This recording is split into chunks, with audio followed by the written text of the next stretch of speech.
Hello दोस्तों। तो आज मैं लुसेंट का चैप्टर नंबर 11 लेके आया हूँ, जो कि है राज्य के नीति निर्देशक सिद्धांत। अभी जितना भी हम लोग पढ़ रहे हैं वो सब डिटेल में पढ़ते जा रहे हैं, जो कि एग्जाम के पॉइंट ऑफ व्यू से ऑब्जेक्टिव फॉर्म में आपको किया हुआ है। चूँकि ये लुसेंट में दिया हुआ है तो आज हम देखेंगे कि उसमें कुछ क्वेश्चन को हम लोग स्किप भी कर दिए, तो जो कि एग्जाम में आज तक कभी पूछा नहीं है, मतलब क्लरिकल कैडर एग्जामिनेशन में तो ज़्यादा इंपॉर्टेंट एग्जाम के पॉइंट ऑफ व्यू से नहीं था, तो उसको मैं अलग भी कर दिया हूँ। ठीक हो, तो आज का जो वीडियो है, आज राज्य के नीति निर्देशक तत्व पढ़ते हैं और थोड़ा सा लास्ट में हम लोग जो है मौलिक कर्तव्य है, जो कि चैप्टर 12 है, वो भी थोड़ा सा ही था, इसलिए 11 और 12 को दोनों कंबाइन करके आज इसको खत्म कर देंगे। तब आपका नेक्स्ट राष्ट्रपति वाला चैप्टर से हम लोग आगे बढ़ेंगे। ठीक है ना। तो आज का जो राज्य के नीति निर्देशक सिद्धांत है, उससे जो पहला क्वेश्चन है, राज्य के नीति निर्देशक सिद्धांत का वर्णन संविधान के भाग किस में दिया गया है, तो भाग 4 में है। ये एक डायरेक्ट का पहला क्वेश्चन, मतलब एक डायरेक्ट क्वेश्चन है ये पहला क्वेश्चन कि राज्य का नीति निर्देशक सिद्धांत का वर्णन किस में दिया गया, तो भाग 4 में डायरेक्ट क्वेश्चन पूछता है।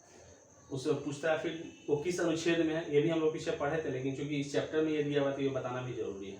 ये अनुच्छेद 36 से 51 यानी 36 से 51 के बीच में दिया गया है इसका जिक्र राज्य का नीति निर्देशक सिद्धांत का। और इसकी प्रेरणा यानी हम कहाँ से इसको लिए हैं, तो आयरलैंड से लिए हैं राज्य के नीति निर्देशक सिद्धांत को। ये इससे रिलेटेड 3 सवाल हो गए। ठीक है ना। नेक्स्ट क्वेश्चन है, ये इसे न्यायालय द्वारा लागू नहीं किया जा सकता, मतलब न्यायालय इसको जबरदस्ती किसी पर लागू नहीं कर सकता है। ठीक है ना। इसका मतलब ये हुआ कि इसे वैधानिक शक्ति प्राप्त नहीं है। ये क्वेश्चन भी पूछता है एग्जाम में कि क्या राज्य के नीति निर्देशक सिद्धांत को वैधानिक शक्ति प्राप्त है, तो इसमें नहीं होगा। इसमें इनमें से पूछेगा कि किनको इनमें से वैधानिक शक्ति प्राप्त नहीं है, तो राज्य के नीति निर्देशक सिद्धांत को वैधानिक शक्ति प्राप्त नहीं है।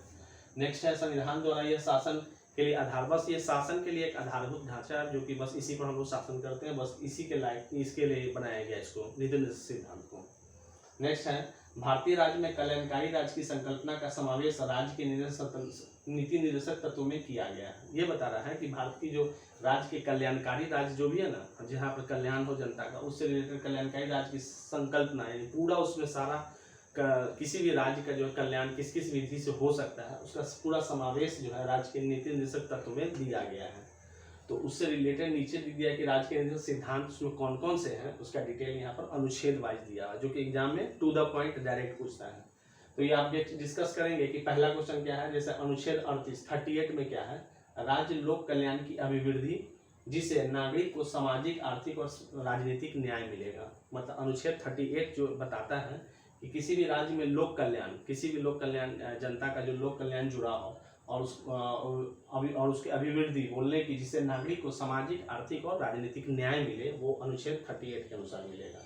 नेक्स्ट अनुच्छेद 39 को समान न्याय और निःशुल्क विधिक सहायता, सबको समान न्याय मिलेगा और निःशुल्क विधिक सहायता, मतलब न्यायिक जिसको भी सहायता का लेना होगा तो इसके तहत अनुच्छेद 39 के तहत मिलेगी। समान कार्य के लिए समान वेतन। बिहार में आप देख रहे होइएगा जो टीईटी वाले टीचर लोग हैं, वो अभी पूरा मतलब जोर शोर से अपना आंदोलन किए हुए हैं कि जो पहले से जो बिहार सरकार के कर्मचारी है, जो पहले से परमानेंट शिक्षक हैं, और ये लोग जो अभी बाद में टीईटी पास किए थे, इनको जो है ना मानदेय दे अनुसार से, मतलब इनकी सैलरी उनके और बनिस्पत कम है।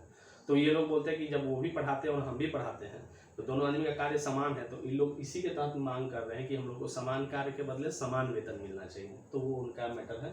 तो उससे हम रिलेट कर दिए कि 39 कॉम में बोल रहा है समान न्याय के लिए समान कार्य के लिए समान वेतन, वो तो अलग चीज़ है, ये है समान कार्य के लिए समान वेतन।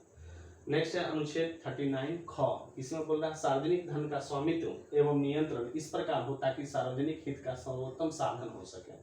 मतलब जो भी हमारे सार्वजनिक धन है, जो भी सरकार द्वारा दिया था सार्वजनिक धन उसमें खर्च करने के लिए, तो उसका बोल रहा है उसका नियंत्रण इस तरह से हो कि सार्वजनिक जो भी सार्वजनिक हित का समावेश उसमें हो सके, मतलब सबके हित के लिए उस पर खर्च किया जा सके, वो आपको है अनुच्छेद ख में है। अनुच्छेद ग में है धन का समान वितरण, और जो भी धन का वितरण होगा वो सबों में बराबर बराबर डिवाइड किया जाएगा, वो आपको है अनुच्छेद 39 ग। नेक्स्ट है अनुच्छेद 40। एग्जाम में हमको कितना बार मिला होगा, कम से कम 10 बार एग्जाम में मिला है कि ग्राम पंचायत संगठन का वर्णन किस अनुच्छेद में है, तो अनुच्छेद 40 में है। डायरेक्ट सवाल है, ग्राम पंचायतों का जो संगठन है वो किस में है, अनुच्छेद 40 में है। नेक्स्ट अनुच्छेद 41, कुछ दशाओं में काम, शिक्षा और लोक सहायता का अधिकार, ये आपको किस में दिया गया, अनुच्छेद 41। उतना इंपॉर्टेंट नहीं है, एग्जाम में हमको अभी नहीं मिला है। और अनुच्छेद 42 और 43 को हम स्किप कर दिए हैं, एग्जाम के पॉइंट ऑफ व्यू से उतना इंपॉर्टेंट नहीं, क्लरिकल कैडर में कभी पूछा ही नहीं है। नेक्स्ट है अनुच्छेद 44, ये पूछता है नागरिकों के लिए एक समान सिविल संहिता, ये क्वेश्चन एग्जाम में मुझे मिला है, वो बहुत बार मिला है। तो अब जब भी पढ़िएगा तो जो एग्जाम में डायरेक्ट पूछता है उन सवाल को अगर आप पढ़ते रहिएगा तो बोरियत भी नहीं होगा और आपको इंटरेस्ट जाएगा कि ये सब एग्जाम पूछता है ही पूछता है। तो नागरिकों के लिए एक समान सिविल संहिता किसमें है? अनुच्छेद 44 में है। अनुच्छेद 46 और 46 और 47 इसको भी स्किप कर दिए हैं, एग्जाम में अभी तक हमको नहीं मिला है, उतना इंपॉर्टेंट एग्जाम के पॉइंट ऑफ व्यू से नहीं है। अनुच्छेद 48 कृषि एवं पशुपालन का संगठन, कृषि तो है ही और पशुपालन का जो संगठन है उन सबको किस में रखा गया है? अनुच्छेद 48 में रखा गया। बहुत इंपॉर्टेंट है, एग्जाम में बहुत बार पूछ चुका है। अनुच्छेद 48 का पर्यावरण का संरक्षण, हम जो भी बोलते हैं कि पेड़ की कटाई नहीं करना है, प्रदूषण ज़्यादा नहीं फैलाना, तो ये पर्यावरण का जो संरक्षण करना है तथा संवर्धन, उसको बचाना है, और वन एवं वन्य जीवों का संरक्षण, वन को भी बचाना है, मतलब जितने भी जंगल फॉरेस्ट है उनको भी बचा के रखना है, और उसमें जो रहने वाले जीव हैं उनको भी बचाना है। इन सारा का डिटेल किसमें दिया गया है? अनुच्छेद 48 क में। एग्जाम के पॉइंट ऑफ व्यू से बहुत इंपॉर्टेंट है। अनुच्छेद 49 राष्ट्रीय महत्व के स्मारकों, अब जितने भी राष्ट्रीय महत्व के स्मारक जो भी आप देख रहे हैं दिल्ली वगैरह में, जितने भी समाधि वगैरह जितना भी बना हुआ है रोड पर जिसको हमको बचाना है, वो उनके स्मारकों को, उसके स्थानों व वस्तुओं का संरक्षण, और जो स्थान है और वहाँ रखे हुए कुछ वस्तु जो है उन सब का संरक्षण हम लोग को करना है, जो कुछ तोड़ फोड़ ना करे, हर तरह के प्रतिमा कहीं कहीं लगा, उस सबको हम लोग को बचा के रखना है। उन सब का जिक्र किसमें है? अनुच्छेद 49 में है। अनुच्छेद 50 कार्यपालिका और न्यायपालिका का पृथक्करण, बहुत बार एग्जाम में पूछा है, हमेशा पूछेगा। कार्यपालिका यानी आपका सरकार हो गया, राज्य में राज्य सरकार और केंद्र में केंद्र सरकार, उसका और न्यायपालिका का जो है ना पृथक्करण कर दिया गया, अलग अलग कर दिया गया। उनका क्या काम करना है और न्यायपालिका को क्या काम करना है, दोनों को डिवाइड कर दिया गया है। उनके काम में ये हस्तक्षेप नहीं करेंगे, उनके काम में वो हस्तक्षेप नहीं करेंगे। तो ये अनुच्छेद 50 में दिया गया। डायरेक्ट सवाल है, डायरेक्ट एग्जाम में पूछता है। अनुच्छेद 51 अंतर्राष्ट्रीय शांति और सुरक्षा की अभिवृद्धि, भारत और विश्व में जितने भी अंतर्राष्ट्रीय शांति, जो भी झगड़ा झंझट और फिर किसी प्रकार का युद्ध होता है, उस सबको भी अंतर्राष्ट्रीय शांति को बनाए रखना है और सुरक्षा की अभिवृद्धि, सभी को सुरक्षित रखना है। ये सब उसका किसमें डिटेल है? अनुच्छेद 51 में है।